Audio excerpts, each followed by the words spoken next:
Welcome to the Daily Decrypt, the go-to podcast for all things cybersecurity.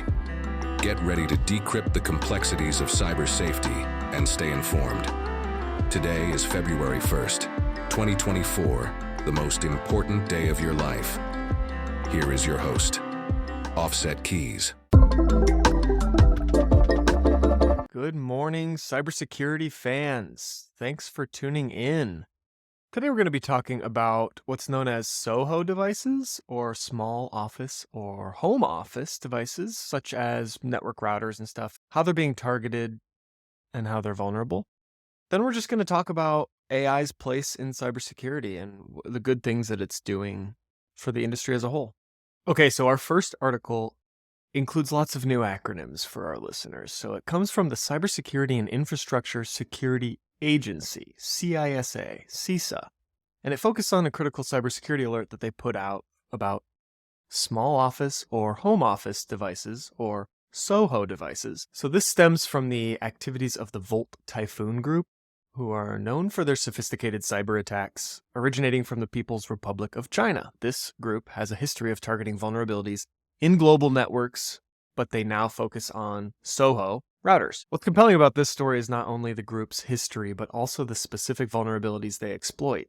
These include flaws in router web management interfaces, which allow attackers to gain unauthorized access or control. So before I lose you guys, everyone listening to me, unless you're a network professional, probably has a vulnerable SOHO router in their home if you have internet. I have a couple friends who don't have internet. Freaks, but if you have internet, it's probably a Chinese-made router. So that's why I'm bringing you this story first, because it's very applicable and it's something that I really love talking about. So CISA and the FBI are urging manufacturers to rethink their design approach. It's about addressing these specific vulnerabilities at the development stage, making devices inherently more secure. For example, automating firmware updates and enhancing default security configurations are some of the recommended measures. Why should you, everyday users, be concerned? These vulnerabilities are in our home and office routers that can lead to data breaches, privacy invasions, and potentially facilitate larger cyber attacks. So we all have network routers. That's how the internet gets delivered to you. It's a little black box that some random guy comes and plugs in from your cable company that probably has a monopoly and forces you to take this device. That's a whole nother topic. But they come, they plug it in, they give you the passcode, then it delivers you internet, and you don't touch it ever again. One of the benefits to this is that it's pretty much local. Like, the only way for someone to exploit a router is to be in your home or small office. The article didn't cover the specific vulnerabilities, but there are routers out there that have public-facing web interfaces. So what does that mean? That means that me at my house can go onto the internet and access the web interface of your router. Most of you out there have probably never even looked at the web interface of your router, but if you go to Google Chrome, this is a little lab, all right? We're going to go through a little walkthrough. You're going to feel like a hacker, okay? So if you go to Google Chrome, and instead of typing in www.anything, you're just going to type in the following numbers. You're going to type in 192.168.0.1 and see what happens. If nothing comes up, try 1.1 at the end instead of 0.1. This is the default address to your web interface. So once you logged into the portal, you can do things like change your router name, which is something that's super fun and cool to do. You like to give your neighbors a good laugh with your Wi-Fi network named Pretty Fly for a Wi-Fi, or the LAN before time, Abraham Linksys, Martin Router King. You're a Wi-Fi, Harry. Give them a good laugh. So if nothing else, this podcast has now taught you how to do that and given you some fun examples of that. But if, for example, I could log into that portal, I would be able to do the same thing, such as, change your Wi-Fi name and also change the password to that portal so that you can't get in and change your Wi-Fi name back. You don't even know the password to your Wi-Fi anymore. You don't have Wi-Fi. What are you going to do? Not only that, I can see all the devices that are connected to that. If you're using an insecure protocol like HTTP and you enter in a credit card number, I can see that credit card number. I can see your passwords. Even if they're those little black dots in the password field, they come through as plain text over HTTP. I can see that. So as you can see, this is pretty bad. There's a lot of things that can go wrong with home routers. And one of the main things that we don't love about most of these routers is they stop being supported relatively quickly. They churn out a new model, they forget about the old model, then it just sits there and someone discovers a vulnerability, like these ones, and the company that made the router doesn't fix that vulnerability. It's done being supported. There's also no automatic updates, so even if the company did decide to fix that vulnerability, you would have to go in there and update it. So I'm really glad that CISA is looking into this and encouraging these manufacturers to incorporate security more. Now, it's expensive to incorporate security more, so it's going to be an uphill battle for CISA, but all in all, it is very necessary. And yeah, leave a comment below if you got to that screen, if you found that screen. That's one of the methods that I use really quickly when I sit down to a coffee shop. If I can even access that login portal, that's bad. So next time you're at a coffee shop, type in those numbers, 192.168.0.1. It'll pop up in the top left corner. It'll have the brand of the router, and it'll have a username and password. Enter it in. Try the combination admin for the username and password for the password. Try that. If that doesn't work, try admin, password, then try Googling the name of that router that's in the top left. It's provided for you, and follow the name of that router by the words default credentials. So you've got Linksys X100 default credentials. It'll probably show up. So yeah, pretty scary. I hope that was interesting to you. I love talking about that, but let's move on to our next topic.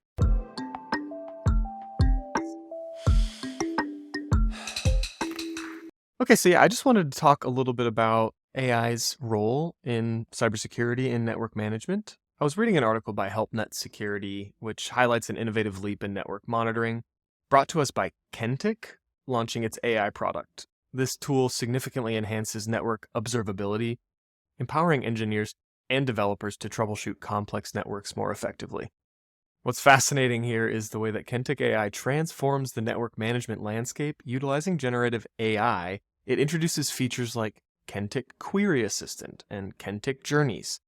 These tools allow users to ask questions in a natural language and receive insightful answers, making complex network insights accessible to a broader range of professionals. So what's interesting about this is AI isn't necessarily coming for our jobs, but it's able to process words in such a way that we've never had the capabilities to do before. There's so many different query languages. Google has a query language that you probably don't even know about, but elite influencers on Instagram love to harp on how important it is to know how to search through Google with the minus sign and parentheses and all these fancy things. I don't know that. That's for Google. Large enterprises use what's called a SIM, which essentially stores logs for every interaction you do on their network. And then they store them so that if something weird happens, they can go look at those logs. Those logs also might generate alerts, security alerts if something weird or fishy is happening in the network. But in order to look at those logs or query those logs, you have to know the query language. So it's a little bit of a learning curve. So they're essentially just helping professionals get up to speed quicker. I love to see that. I know that I was in way over my head when I started learning Kibana query language and stuff like that. So this is really cool. There's also another company called Vade, which is using AI technology for spear-phishing detection. Spear-phishing is a highly targeted form of regular phishing through emails or chat messages, and it poses a significant threat to security. Vade's solution utilizes generative AI as well, which is, a type of artificial intelligence that can generate new content based on learning patterns and data. This allows it to recognize and respond to evolving email scam tactics. The system analyzes various elements of emails, such as language and metadata, to identify potential threats. So I'm sure you've noticed that phishing attempts have gotten a little better. Maybe 2 or 3 years ago, there were always grammatical errors. There was always a weird URL email. But now with the use of generative AI, anyone in any language can have generative AI such as ChatGPT, craft a phishing email for them. And they can probably even have ChatGPT write the code for a website that phishing email directs to, and the code to steal your credentials and all the things that phishing entails.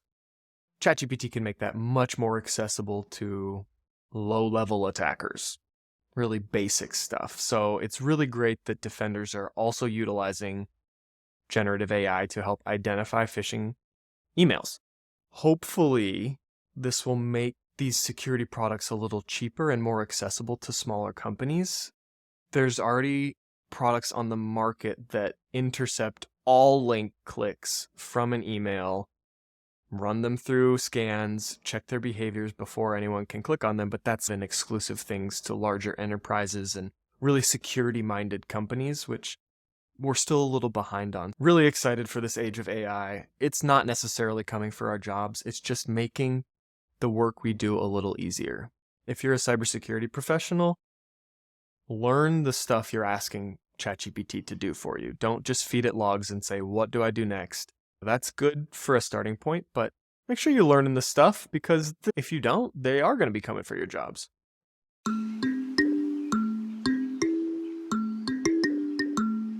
So that's all we have for today. Happy February. I hope this short month, brings you lots of joy and no cybersecurity issues. But if you do happen to run into cybersecurity issues, if your Facebook gets hacked, if you accidentally clicked a link that you shouldn't have clicked on Instagram or Facebook and it does some weird stuff, shoot us a DM. We have an Instagram now. Shoot us a tweet, and I'd be happy to walk you through what steps I would take proactively, retroactively for any security situation. I love it. Keeps me up at night. I'm very excited to lose sleep over it because it's so fun and so relevant. So thanks for tuning in. Hoping to share some of that knowledge with you through this podcast. We will talk to you tomorrow.